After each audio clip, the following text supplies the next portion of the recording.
What's up, guys? Welcome back to the channel. Here we are with another reaction. In this, we have the slow and sad death of Aussie food court icons.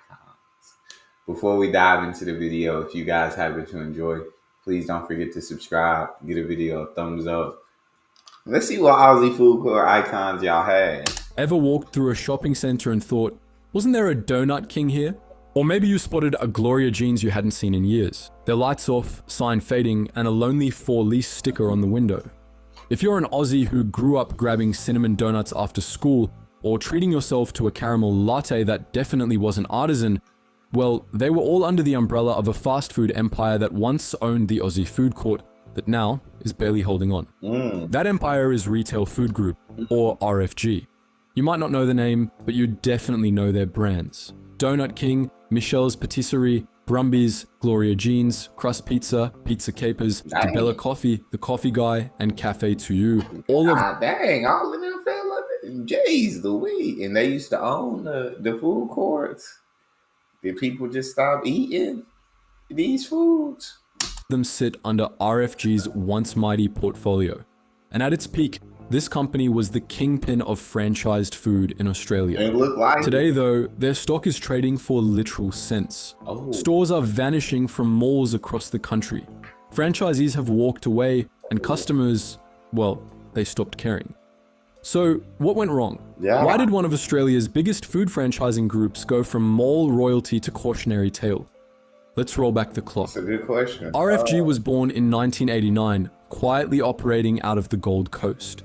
For a while, they flew under the radar. They acquired well-known food brands and pumped them into shopping centers across the country. Their strategy was all about franchising.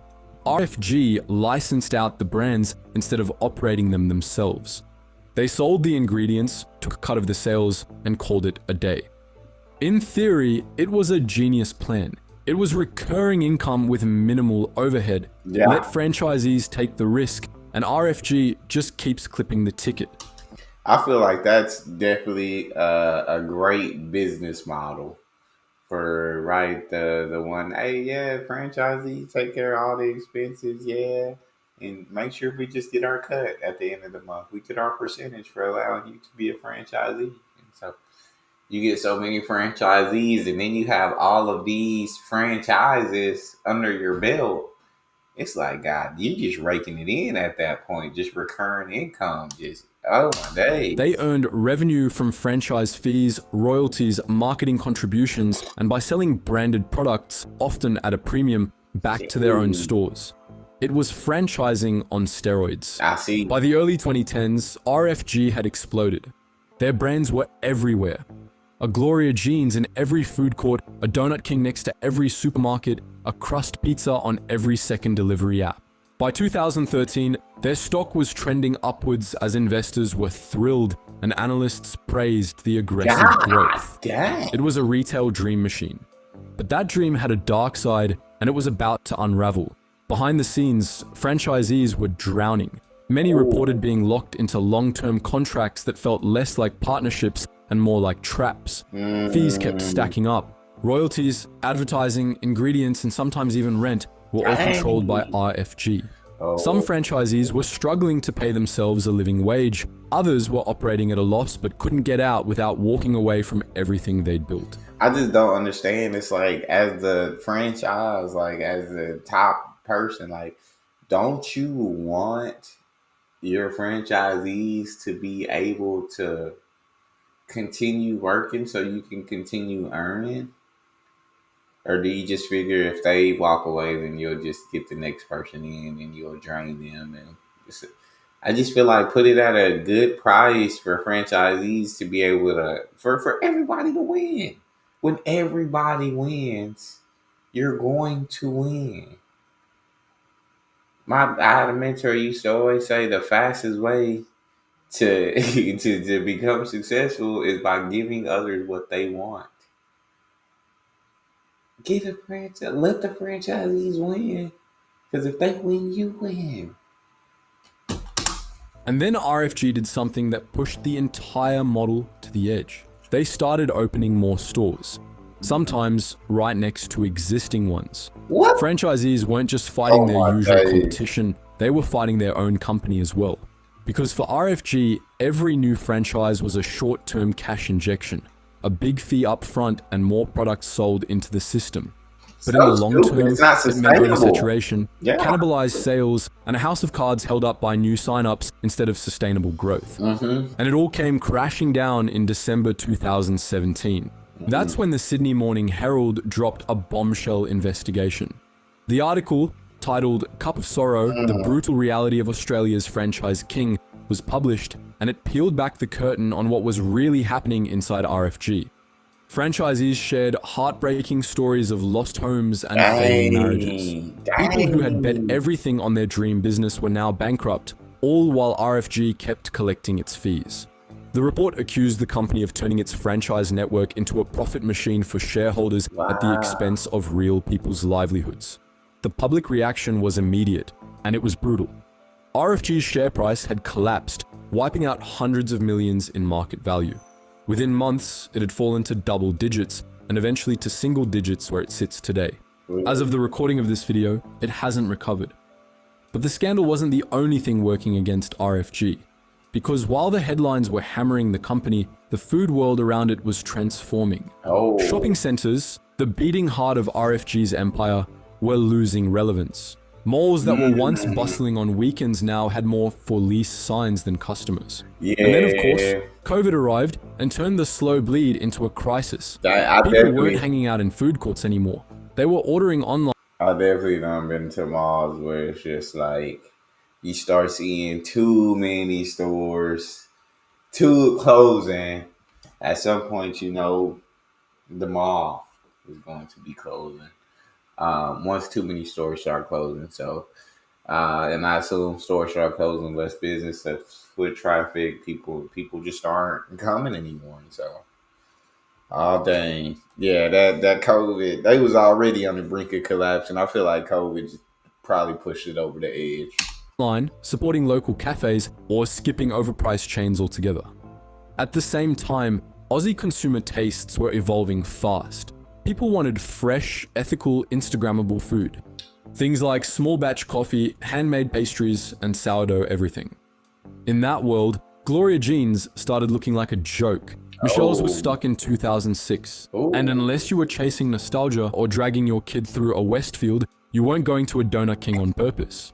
Meanwhile, crust pizza, once the fancy alternative to Domino's, had fallen behind the pack. Dang. Newer pizza chains were nailing modern branding and flavor, local pizza shops were winning on quality and personality, and crust stayed beige.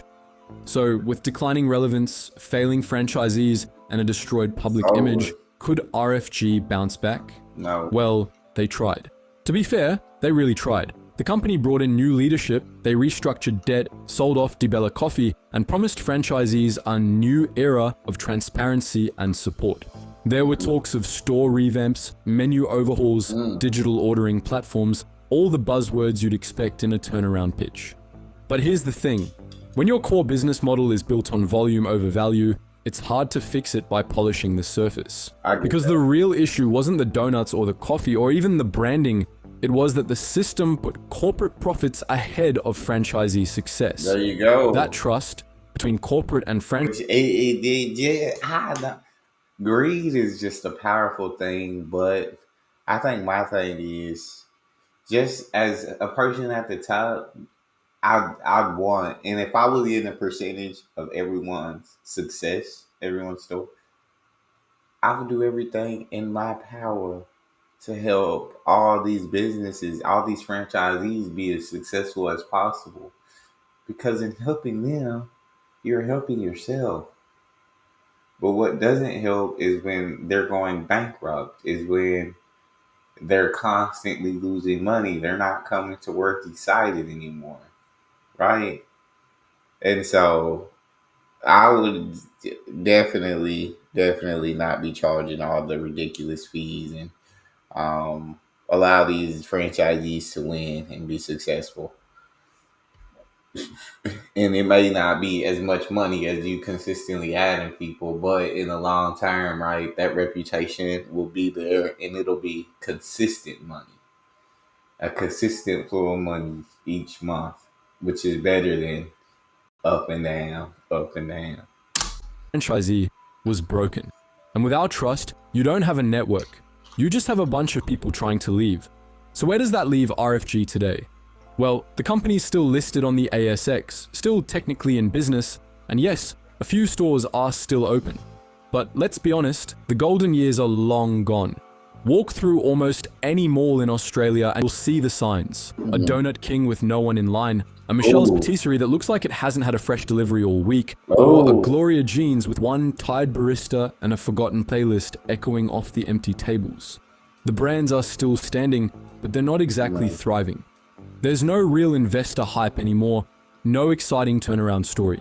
And most of the public doesn't even realize these brands are all part of the same group, but they can tell something's off. That spark these places used to have, it's not coming back. And that's what really stings. These brands were once genuine Aussie success stories, built on familiarity, convenience, and a bit of childhood nostalgia. But somewhere along the line, that connection got lost, replaced by spreadsheets, short-term thinking, and a franchise model that stopped serving the people who actually ran the stores.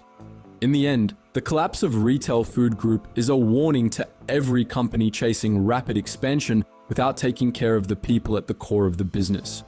You can only stretch so far before something breaks. And when it breaks, it's not just numbers on a balance sheet, it's someone's family, someone's future, and someone's dream. So the next time you walk past an old Donut King or a quiet Gloria Jeans and wonder what happened, you'll know. You're looking at the ruins of a business that lost its way.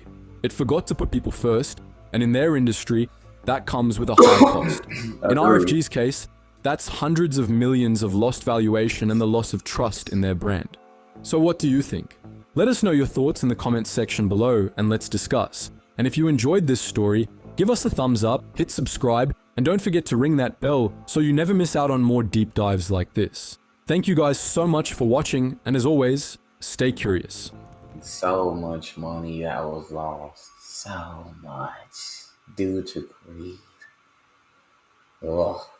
That's all we got. If you guys enjoyed, please don't forget to subscribe. Give the video a thumbs up. Check out the next. Let me know what y'all think in the comment section.